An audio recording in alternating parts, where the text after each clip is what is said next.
안녕하세요. 마지스 청년 여러분, 집콕복콕의 정다운 안젤라입니다. 네, 이번 시간에도 이제 주원준 박사님과 마지막 시간을 앞두고 있는데요. 네, 제가 이 질문을 지금까지 안 드렸더라고요. 선생님께서는 구약성서에서 가장 좋아하시는 인물이 누군가요?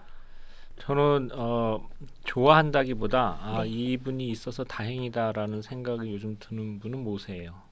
구약 성경의 이제 중심 인물 중에 하나죠. 네. 하느님을 제외하면 아마 제일 분량도 많으시고 그쵸, 분량 왕이죠. 네 책의 탈출기에 태어나셔서 이제 네. 신명기에서 돌아가시니까 네. 네 책을 거의 꽉 채우고 계시고 말씀하시는 분량이나 어떤 비중 면에서 제일 네. 중요하신 분이시고 마지막에 땅에 못 들어가셨는데 그것도 굉장히 조금 기억에 많이 남고 인상적이고 아무래도 우리가 이제 구약 성경의 중심이 모세오경인데 모세 이름을 따서 모세오경이라고 하는 거잖아요. 네. 그만큼 매우 중요한 분이다 이분이. 네. 이분이 있어서 다행이다 이런 생각을 좀 했었어요. 그러네요. 예. 그 생각은 못 해봤는데 예. 아니 좀 문제가 될 수도 있는 예수님도 누군데 모세 오경이라니까. 또 분량도 많아요. 그러니까요. 그리고 후대 중요한 예언자들이나 분이시네요. 이런 양반들이 모세 뭐 율법을 지키지 않느냐, 모세 율법, 이집트 탈출의 모세 되게 많이 언급하거든요. 네. 그래서 원래 분량은 구약이 신약보다 훨씬 많아요. 맞아요. 예. 사실 청년들이 성서를 익히는데 가장 많은 영향을 받고 있는 청년 성서 모임에서도 주로 청년들이 제일 위로받는다고 하는 게 탈출기라는 이야기를 진짜 많이 하거든요. 그렇죠. 어찌 보면은 좀 구속되어 있는 마음일 때 그 해방감 그리고 그때 또 모세가 하느님을 만나는 장면이나 이 감동이 이게 정말 큰 것 같아요. 예, 좋죠. 모세 그러면 가장 싫어하는 인물도 있으세요? 아니 싫어하는 인물은 딱히 없어요. 그래요? 하느님한테 이렇게 거역한 인물로 나오는 인물이 몇 있는데 네. 이제 뭐 파라오도 그렇고. 근데 다시 역사적으로 보게 되면 다 또 사연들이 조금 있거든요. 네. 그래서 뭐 특히 뭐 딱히 미워하거나 싫어하는 인물은 별로 없어요. 그냥 이 사람은 이런 한계 속에서 이렇게 좀 잘못한 거구나 이런 식의 생각들이 드니까 다 인간이 그렇죠. 뭐 특별한 뭐 악인이 있겠어요. 그쵸.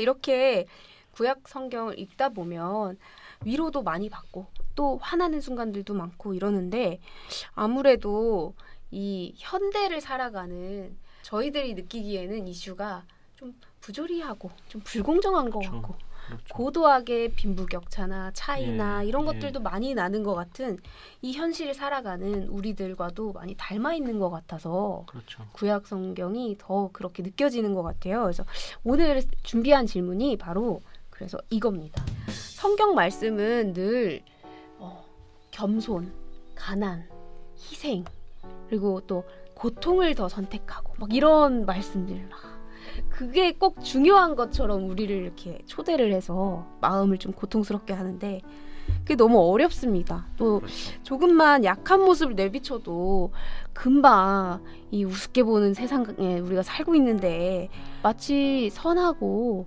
피해를 본 피해자에게 더 힘을 실어주는 것이 아니라 용서하고 고통을 참아낸 사람들을 더 그냥 그 자리에 놓는 것만 같이 느껴질 때도 있어서 불편할 때도 있거든요. 그래서 가해자나 권력자들에게 용서해서 좀 다시금 기회를 주는 것 같고 성경에서 이러한 가치들을 중요하게 말하는 이유 그리고 그것을 또 어떻게 실현할 수 있을지 이게 되게 궁금해요. 또 성서 속 이야기를 통해서 알려주시면 더 좋을 것 같아요. 마르티니 추기경님 얘기를 한 번 더 하면 이분이 이런 말씀을 해요. 우리가 이제 가톨릭 신앙인 그러면 대체로 천주교 신자들의 특징이 많이 있어도 조용해요. 이게 다른 데 보면 한 10명 모였으면 10명만큼 시끄럽고 100명 있으면 100명만큼 시끄러운데 천주교 신자들은 10명 있어도 조용하고 100명 있어도 조용하거든요. 가만히 있는 걸 잘해요. 근데 성경의 인물들을 보게 되면 구세사의 인물들을 보게 되면 조용히 구석에 가만히 있어서 잘 안 드러나는 인물들은 추기경님이 그렇게 얘기하시죠. 성경에 기록이 안 돼 있습니다. 성경의 인물들 보면 이 사고 친 사람들이 많아요. 네. 나가서 사고 모세도 어렸을 때 때려 죽이고 나가고 창세기 이야기 보면 무슨 가정에서 막 이런 일이 벌어져 막 장자권을 죽 한 그릇에 막 팔고 거의 막장 드라마처럼 나오기도 하고 뭐 아이고 뭐 엘리야는 완전히 국가에 반역을 하다가 막 도망 다니고 네. 막 그렇게 그러니까 가만히 있는 사람은 잘 나오질 않고 오히려 하느님과의 관계에 충실하다가 인간적 갈등을 피할 수 없었습니다. 이런 얘기가 훨씬 많아요. 그러니까 조용히 가만히 앉아서 아무 얘기도 안 하고 그냥 시키는 대로 순명만 하고 조용히 있는 사람이 구약 성경에 누가 있나? 근데 그런 사람들은 아마 스토리가 없어서 그런지 안 적혀 있을 거고 네. 오히려 특히 예언자들의 경우에 아주 극단적이지만 잘 하느님과의 관계에 충실하다가 혹시 네가 손해를 보더라도 나가라 이런 얘기가 훨씬 많거든요. 근본적으로 성경을 이렇게 보게 되면 완벽한 세상은 없어요. 그런데 그 안에서 하느님의 뜻을 찾는 사람은 굉장히 다양한 선택을 해요. 그리고 거기에 대해서 굉장히 다채로운 드라마가 펼쳐져요. 네. 그리고 이거를 이렇게 보고 있으면 세상의 모든 걸 좀 상대화하게 돼요. 이스라엘은 작은 민족이었고 이스라엘에 있는 각각의 개개인들도 다 사연이 있지만 원래 되게 크고 막 잘나고 이런 사람들은 별로 없어요. 그런데 그런 사람들의 이야기가 구약 성경을 꽉 채우고 있어서 세상에 대해서 세상의 권력이나 돈이나 이런 것들은 상대적인 거구나. 이런 것들을 추구하지 않는 삶도 굉장히 가치가 있는 거구나. 그래서 저는 세상을 상대화하는 눈이 사실은 모든 종교가 주는 거잖아요. 그 세상을 상대화하는 눈은 사실은 세상을 뒤집어 보는 거예요. 이 전복적 사고가 있어요. 그래서 그런 구약 성경의 전복적 사고를 느끼지 못하고 그냥 표면적으로 순종하고 이런 것만 보게 되면 오히려 성경을 잘 못 읽는 것 같아요. 예수님 제자들도 한마디로 따라 나선 거는 큰일 벌어진 거예요. 자기 집에서 지금. 그렇죠. 집을 나갔으니까. 네, 멀쩡한 사람이 지금 업을 해야 되는데 갑자기 어부질하다 말고 따라가 이쪽으로 따라가면 거기 같이 다는 사람 뭐가 돼요. 그렇죠. 네, 근데 그런 걸 보여주는 거예요. 지금 만약에 예수님이 날 부르시면 어떻게 따라가야 좀 공부도 해야 되고 뭐 한 일이 벌리는 게 얼마나 많은데.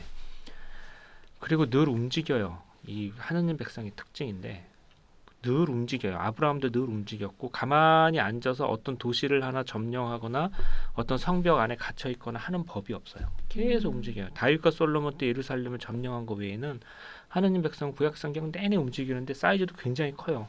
우르에서 아브라함이 왔다가 가나안으로 왔다가 이번에는 이집트로 백성이 들어갔다가 다시 나왔는데 유배갈 때는 다시 또 바빌론으로 갔다가 지금 봐도 엄청난 거리인데 이거를 계속 움직이거든요. 그런 것을 좀 같이 생각해 보시면 지금 청년으로서 좀 이렇게 기계를 좀 가질 수 있지 않을까 좀 이런 생각도 좀 들고요. 아까 이제 이집트 탈출 이야기도 하셨는데 저는 탈출기를 볼 때 밖에 구원이 있다라는 생각을 해야 된다고 봐요. 우리가 이제 나의 안을 다스리고 우리가 동경 민족의 후예인지 아니면 이게 동양 사상의 영향인지 몰라도 자기 마음만 보려고 하지만 탈출기는 분명히 밖에 해답이 있는 거예요. 그 저는 안으로 하느님의 영이 충만한 사람만이 밖을 직시할 수 있다고 생각을 해요. 굉장한 도전이에요. 모든 걸 다 놓고 나가라는 거잖아요. 이집트 안에서 어떤 뭐 파라오하고 백성들하고 한 발씩 양보하자. 서로 뭐 화해해라. 뭐 서로 뭐 대충 이해해라. 이런 말씀이 아니었어요. 이 사회를 포기해야 되는 거예요. 그럼 모든 백성들한테서는 결단이 요구되는 거거든요. 굉장한 갈등이 있었을 거라고 생각을 하는데 그렇게 밖을 보는 어떤 눈 같은 걸 가져야 돼요. 당당하게 밖을 이렇게 다 직시하거나 맞닥뜨리지 못하면 구약의 메시지는 제대로 읽지 못하고 아마 예수님도 그러실 것 같아요. 예수님 메시지도 사실은 안과 밖을 다 보게 돼요. 그런 메시지 같은 게 있어요. 그래서 너무 이렇게 내 마음만 보고 너무 순종만 하고 어디 가서 말도 못하고 하는 건 오히려 하느님이 주신 어떤 탤런트를 잘 못 쓰는 거라는 생각이 들어요. 그리스도교 역사에 보면은 이렇게 뭐 밖으로 나가고 자꾸 뭔가 자꾸 일을 저지르고 무슨 뭐 과학에 공부를 하든 뭘 하든 자꾸 이렇게 하는 사람들이 많거든요.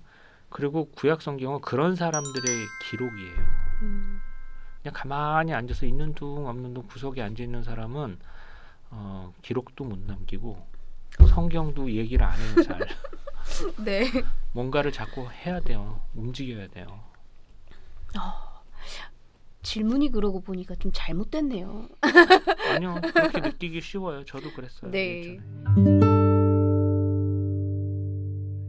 뭐 이렇게 내가 이 자리에서 겸손한 것, 희생하는 것 이게 아주 정적인 자세로의 초대라고 생각했는데 그게 아니라 오히려 성경은 누구보다도 역동적으로 하느님의 그렇죠. 길을 찾아서 그렇죠. 움직일 것을 예. 계속해서 초대하고 있다라는 예. 시선의 전환이 이루어지는 답변이었던 예, 것 그래서 같아요. 만약에 수도회로 자기가 들어간다는 것은 그런 굉장히 역동적인 영적 표현이잖아요. 하느님한테 내 걸 모든 걸 바친다는 것이고 저는 그런 자세로 공부도 하고 교회가 좀 이렇게 역동적으로 가야지 뭐가 된다고 생각을 하는데 너무 이렇게 순명이나 순종을 너무 좀 일방적으로 이해하는 거 아닌가 하는 그런 좀 안타까움 들 때가 있죠. 네. 가끔 그런 생각도 해요. 세상이 계속 이렇게 그냥 우리를 막 떠미는 대로 그대로 흘러가는 것이 아니라 어떨 때는 선한 선택을 하고 선한 행동을 택해서 그걸 행동으로서 내가 실천하는 것은 가끔은 그 흐름을 더 반해야 되고 더 힘이 많이 들어가고 내면이 더 강할 때에 가능한 선택이라는 생각이 많이 들거든요.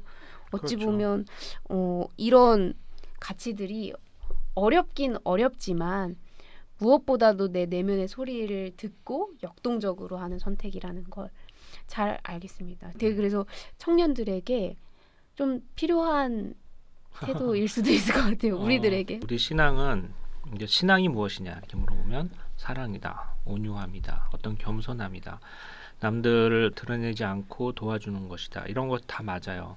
근데 신앙은 복음의 기쁨에서도 나왔지만 기쁨이 있어야 돼요. 또 하나는 신앙은 의로움도 있어요. 그러니까 내가 하느님 믿고 성당에 가고 어떤 종교적인 실천을 하고 봉사를 하고 하는 게 옳은 일이기도 해요. 의로움의 코드도 있어요. 그 안에. 그거 어느 하나를 빠뜨리면 안 돼요. 너무 의로움이나 어떤 실천이나 아니면은 그런 걸 빼뜨리고 이렇게 순명이나 이런 건 너무 강조하면은 물론 그 자체로도 큰 신앙이 이룰 수 있는 길은 되지만 저는 좀 이게 총체적으로 봐야 돼요. 복음의 기쁨 그게 굉장히 교황님이 굉장히 잘 말씀해 주셨어요. 신앙은 분명히 실천하면서 느끼는 어떤 기쁨 같은 걸 포함하는 개념이에요. 이제 신년 특집으로 함께 3번에 걸쳐서 주원준 박사님이랑 같이 청년들의 질문에 대한 이야기를 했는데요. 오늘 정말 결론적으로다가 딱 그 말이 나오는 것 같아요. 우리가 어쨌든 정말 그 기쁨을 누리지 않으면 기쁨을 막 기뻐하지 않는다면 이 모든 게 무슨 소용이겠어요. 올 한 해 시작은 조금 더 우리 작년 한 해 너무 힘들었으니까 네. 올 한 해 시작은 보다 더 기쁘게 정말 복음의 기쁨, 복음의 그런 역동 아주 강하게 우리를 막 이렇게 저렇게 휘몰아치시고 다양한 방법으로 우리를 그렇죠. 만나시는 하느님을 더 기쁘게 만날 수 있는 한 해를 좀 청하고 싶습니다. 네, 저도요. 네, 함께 해주셔서 너무 감사하고요. 네. 또 언제든지 나와주세요. 네, 알겠습니다. 네, 예, 고맙습니다. 감사합니다. 예.